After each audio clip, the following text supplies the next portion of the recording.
Welcome to my dear student. आज class 10th का काव्यखंड का चैप्टर 4 स्टार्ट होने वाला है।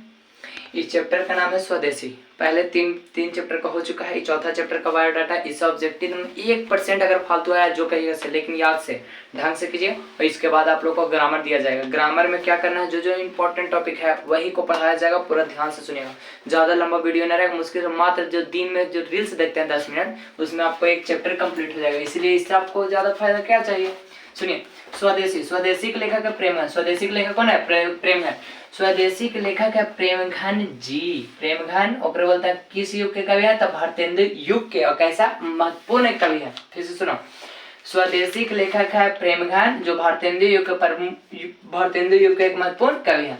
इनका पूरा नाम था बद्री नारायण चौधरी प्रेमघन। फिर से सुनिए। स्वदेशी के लेखक है प्रेमघन। प्रेमघन का पूरा नाम था बद्री नारायण चौधरी प्रेमघन। बद्री नारायण चौधरी प्रेमघन। क्या नाम था? बद्री नारायण चौधरी प्रेमघन। 21 युग के कवि थे, भारतेंदु युग। इनका जन्म हुआ था 1855 ईस्वी में। जन्म कब हुआ? 1855 ईस्वी में। कहाँ हुआ था? मिर्जापुर उत्तर प्रदेश। मिर्जापुर उत्तर प्रदेश। फिर से बोलिए। स्वदेशी के लेखक प्रेमघन जी थे। प्रेमघन का पूरा नाम बद्री नारायण चौधरी प्रेमघन। बद्री नारायण चौधरी प्रेमघन। बद्री नारायण चौधरी प्रेमघन। प्रेमघन किस युग के कवि हैं? भारतेंदु युग। प्रेमघन किस युग के कवि हैं? भारतेंदु युग। प्रेमघन का जन्म कब हुआ था? 1855 ईस्वी को। प्रेमघन का जन्म कब हुआ था? 1855 ईस्वी को। कहाँ हुआ था? मिर्जापुर उत्तर प्रदेश। मिर्जापुर उत्तर प्रदेश। प्रेमघन का जन्म कहाँ हुआ था? मिर्जापुर उत्तर प्रदेश। इनका निधन हुआ था 1922 ईस्वी को। प्रेमघन का निधन कब हुआ? 1922। जन्म हुआ था 1855 ईस्वी को, मिर्जापुर उत्तर प्रदेश। जन्म कब हुआ? 1855 ईस्वी को, मिर्जापुर उत्तर प्रदेश। 1855 ईस्वी को, मिर्जापुर उत्तर प्रदेश। और मृत्यु कब हुआ था? 1922। मृत्यु कब हुआ था? 1922। बताइए। प्रेमघन का पूरा नाम बद्री नारायण चौधरी प्रेम। एकदम रटा रहे समझिए, इंपॉर्टेंट है। ये काव्य और जीवन दोनों क्षेत्रों में अपना जो आदर्श मानते थे, किसको मानते थे? भारतेंदु हरिश्चंद्र। याद रखिए। प्रेमघन जी अपने काव्य एवं जीवन क्षेत्र में जितना भी आदर्श मतलब जिनको आदर्श मानता था, उसका नाम क्या था? भारतेंदु हरिश्चंद्र। क्या नाम था? भारतेंदु हरिश्चंद्र। फिर से सुनिए।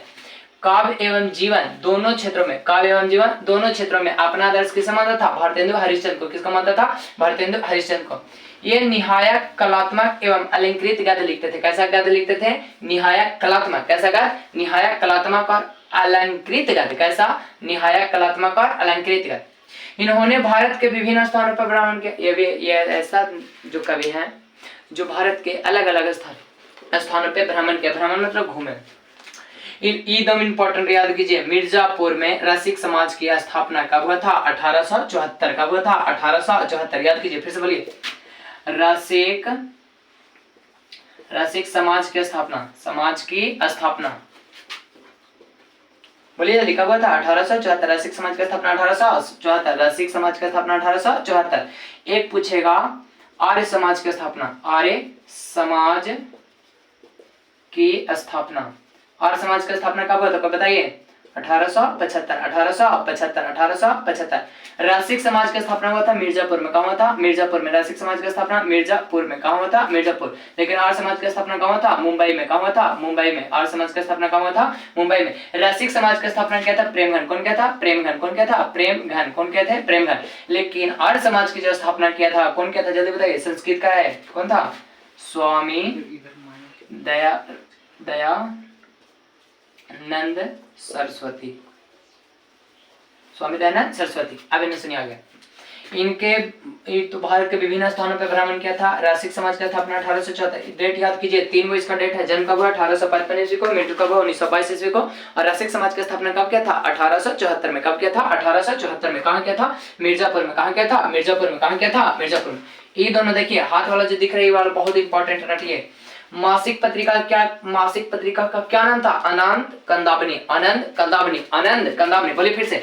मासिक पत्रिका का क्या नाम था? आनंद कंदावनी। मासिक पत्रिका का नाम आनंद कंदावनी। और साप्ताहिक पत्रिका का नाम, या साप्ताहिक पत्र का नाम क्या था? नागरी नीरद। नागरी नीरद। फिर से बोलिए। प्रेमघन के मासिक पत्रिका का क्या नाम था? आनंद कंदावनी। और साप्ताहिक पत्रिका का नाम नागरिक नीरद। साप्ताहिक पत्रिका का नाम नागरिक नीरद। ये साहित्य सम्मेलन के कलकत्ता अधिवेशन के सभापति रहे। साहित्य सम्मेलन में कलकत्ता अधिवेशन के काचे रहे थे? सभापति। काचे रहे थे? सभापति। प्रेमघन की रचनाएं किस नाम से संग्रहित है? तो प्रेमघन सर्वस्व। फिर से सुनिए। प्रेमघन की रचनाएं किस नाम से संग्रहित है? प्रेमघन सर्वस्व। काचे से? प्रेमघन सर्वस्व। प्रेमघन जी क्या थे? एक निबंधकार भी थे, नाटककार भी थे, कवि भी थे और समीक्षक भी थे। काज थे निबंधकार, नाटक, कवि, समीक्षक। कौन कौन? निबंधकार, नाटककार, कवि और समीक्षक। प्रेमघन का प्रसिद्ध नाटक था कौन सी? भारत सौभाग्य और प्रयाग रामागमन। फिर से सुनिए, प्रेमघन का प्रसिद्ध नाटक का क्या क्या नाम था? भारत सौभाग्य और प्रयाग रामागमन। एक बार ऑब्जेक्टिव पूछा है, भारत सौभाग्य के लेखक, भारत सौभाग्य नाटक के लेखक कौन है?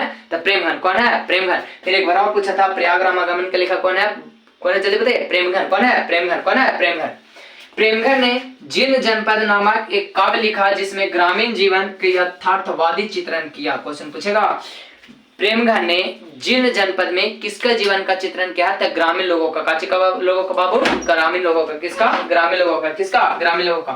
प्रेमघन सर्वस्व में संकलित दोहे का यह गुच्छ स्वदेशी शीर्षक के अंतर्गत यहाँ प्रस्तुत किया गया। प्रेमघन सर्वस्व में जो संकलित दोहे है वो काची के गुच्छ में? स्वदेशी के शीर्षक में। काची के शीर्षक में? स्वदेशी के शीर्षक में।